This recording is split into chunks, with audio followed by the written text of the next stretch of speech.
घर की सबसे धीमी आवाज अक्सर वही होती है जो सबसे ज्यादा सहती है। रसोई में जलती आंच, रात के बाद भी खुली आंखें और थाली में बचा वह आखिरी कौर जिसे माँ हर बार मुझे भूख नहीं है कहकर किसी और की तरफ सरका देती है। सुनिए उसके हिस्से की रोशनी। सुबह घर पूरी तरह जागने से पहले वह उठ चुकी होती है। आंगन में झाड़ू की धीमी आवाज अंधेरे को धीरे धीरे किनारे करती है। रसोई में चूल्हे की लौ जलती है और उसके साथ उसके माथे पर पसीने की पहली बूंद भी। रोटी फूलती है, भाप उठती है, बच्चों के डिब्बे भरते जाते हैं। बीच बीच में वह हथेली से आंच थोड़ा कम करती है, जैसे घर की परेशानियां भी इसी तरह संभाली जा सकती हूँ।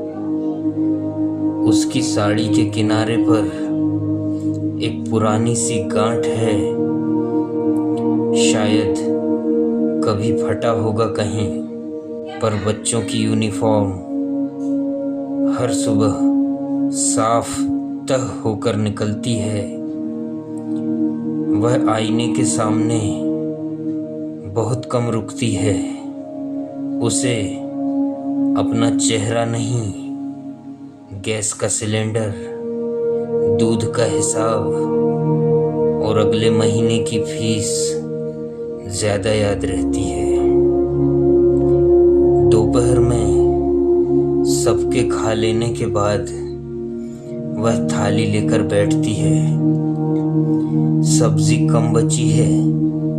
वह रोटी का छोटा टुकड़ा तोड़कर धीरे से कहती है, मुझे इतना ही चाहिए। जैसे भूख भी उसने सालों पहले आधे में बांटना सीख लिया हो।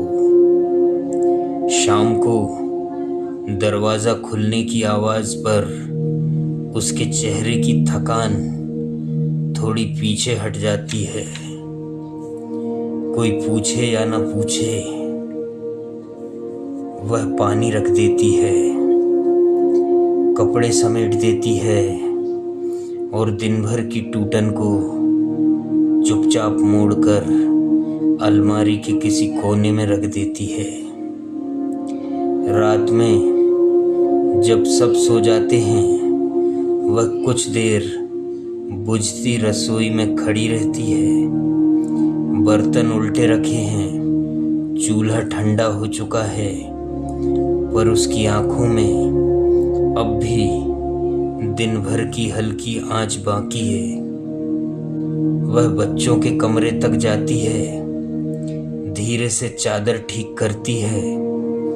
एक पल के लिए उसकी उंगलियां माथे पर ठहरती हैं, जैसे कोई प्रार्थना बिना शब्दों के अपना रास्ता खोज रही हो। उसके हाथों की दरारों में सिर्फ मेहनत नहीं, पूरा घर बसता है। और अजीब बात यह है, घर में सबको याद रहता है किसे क्या चाहिए, बस उसे क्या चाहिए।